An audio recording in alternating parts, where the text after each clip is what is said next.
Welcome in. It's time to predict the 2025 schedule for the Jacksonville Jaguars. Helmets and heels. We already know the schedule. This is the record prediction. Okay, here we go. Taylor Dahl is still on vacation, a well-deserved vacation, but we do have her predictions. Lauren, kick us off with the Carolina Panthers. Yeah, the Panthers and Bryce Young don't want any of the Jacksonville Jaguars. Brian Thomas Jr., Travis Hunter have a day. That's a dub. And Taylor also has the Jaguars winning. That's a win for her as well. I feel like it's going to be dubs across the board with all these schedule release predictions, so I'm going to go L. I'm going to change it up a little bit here, just for the sake of, maybe leveling the playing field a little. By the way, I could argue that the Jaguars win every single one of these games, other than maybe the Chiefs Monday night game, but I could still even argue that. But I'm not going to be that crazy optimistic fan that I normally am. Also because last year we had everybody with the team going 8 or 9 or better, and they went 4-13. So yes. Yeah. All right, both Taylor and I have a loss to the Bengals. While I do think the Jaguars offense can torch the Bengals defense, especially if they don't have Trey Hendrickson, the only thing is that Bengals offense is really good. I'm not sure the Jags defense can contain them. I see a high-scoring game. I have a loss. Taylor has a loss.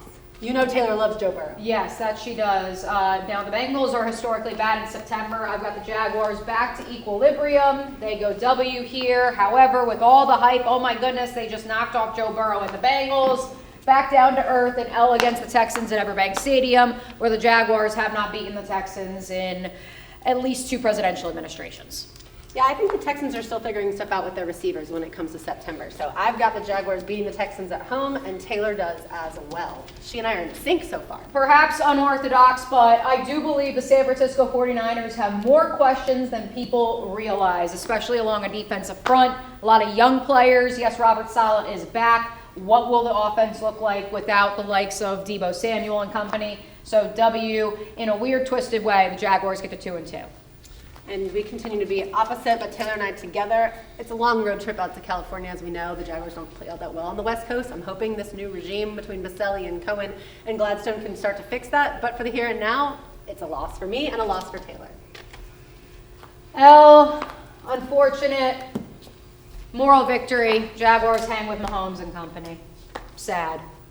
Yeah, my gut tells me somehow, some way the Jaguars pull it out, but I don't want to be that, too optimistic person. So both Taylor and I, as it sinks down to the ground, have losses on that one. And as everyone says, you know what? The Jags hung with the Chiefs. Moral victory. Oh my goodness, everything is fine and dandy. Another L to the Seattle Seahawks the very next week. Taylor and I, you would think we already talked about this, so we did not. Both of us have the Jags beating the Seahawks at home. Trevor Lawrence is better than Sam Darnold. I have been predicting Matthew Stafford and the Los Angeles Rams' demise for, it's got to be going on 3 years now. I've learned better. So I have, yes, the Jaguars at the bye, just 2-4. Wait to see what happens next, though. I have the Jacksonville Jaguars winning at Wembley Stadium because that's what the Jaguars typically do. They're usually better. They know the road trip. Taylor, though, we're finally opposite, has a loss to Matthew Stafford and the Rams. Okay, more sky is falling. I promise the good news is coming at some point. They come off the bye. They lose to Gino and company in Las Vegas. What is happening in Duval? People are making fun of the Duval chant. Oh my goodness, what are we going to do now? It's not going to be made fun of in Vegas. Hopefully the heels are back at Circa, by the way. Both Taylor and I have a dub, even though I also predicted the Jaguars would beat the Raiders last year in Vegas, and that didn't go according to plan. Okay, at long last, things start to turn. The Jaguars have had more success in Houston against the Texans than they have against the Texans at Everbank Stadium of late. So this is a W on the road in H-Town. Maybe this is how they finally get off the schneid. Taylor and I both have losses to the Texans in Houston, unfortunately. Trevor Lawrence is Justin Herbert's daddy. W. I mean, how can the Chargers come to Everbank Stadium and think that they're going to get out alive? They were up 27-0 and they lost the game. No chance that the Chargers beat the Jaguars in Jacksonville. Saying however, Taylor says a loss. Okay, we quickly come back down to earth briefly, just because I don't know what to make of the Cardinals. I don't know if they're actually pretenders, contenders, but another West Coast road trip, another L for the Jaguars. So if we're keeping score, so I had them at 2-5, 4-7. 4-7. I've got the Jaguars losing to the Cardinals on the road again. Those long road trips have not been good to the Jaguars. Hopefully that changes. But Taylor says the Jaguars beat the Cardinals. The Phoenix Cardinals, right? Yes, the Phoenix Cardinals. Here's the good news. The Jaguars faced both the Titans and the Colts 4 times in the final 6 weeks of the regular season. This is where the tide turns, folks. Yes, the Tennessee Titans have Cam Ward. Yes, he has dazzled at times with his talent, but they've got a lot of other warts. Trevor Lawrence is not only Justin Herbert's daddy, he is the mayor of Nashville, Tennessee, dubbed for the Jaguars. Spoiler alert, this is a really good stretch for the Jacksonville Jaguars.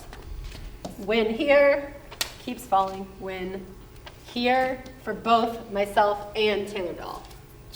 Win, this is home against the Indianapolis Colts. I'm just going to put it here. The winning quadrant, it is here. By the way, a win at home against the New York Football Jets as well, even if it doesn't want to stay. Sorry, Justin Fields, you will not win this battle of 2021 rookie quarterback draft picks. Win and win. The Jaguars are better than the Jets. It's as simple as that. This one is the trickiest one, I think, for me, of the entire calendar. Now, here's the thing, though.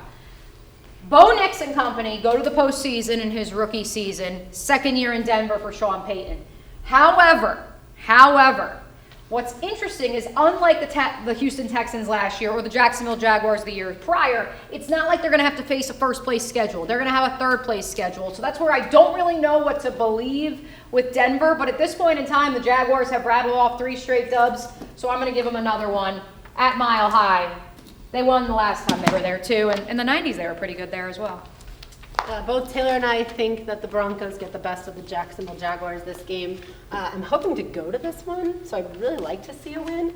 But for the here and now, I think Bo Nix gets it done.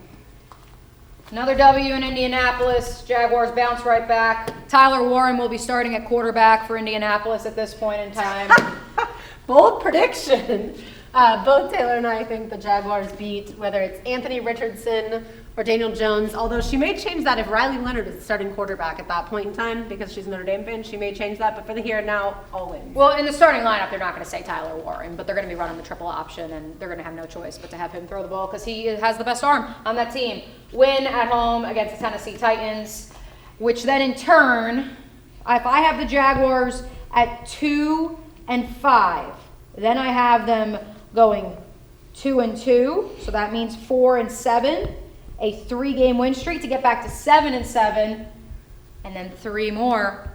Oh my goodness, folks. I have them at 10 wins. Somehow, some way, 2-5 start to 10-7. Thank you, AFC South, for being as pitiful as many anticipate you will be. Taylor also has 10-7, another good stretch she believes is well done at the end of the season. And look, I have the Jaguars, like ET, I have the Jaguars 12-5. Call me crazy, I am. Because I do think that you have weapons that teams are not going to be able to defend. And so the Jaguars, for the first time in a long time, will have an offense that is going to outscore other teams. Holla frickin' Lou. Hey, Mia here, and thanks so much for watching 1010XL Jaguars. For even more coverage of the Big Cats, be sure to subscribe to 1010XL Jaguars.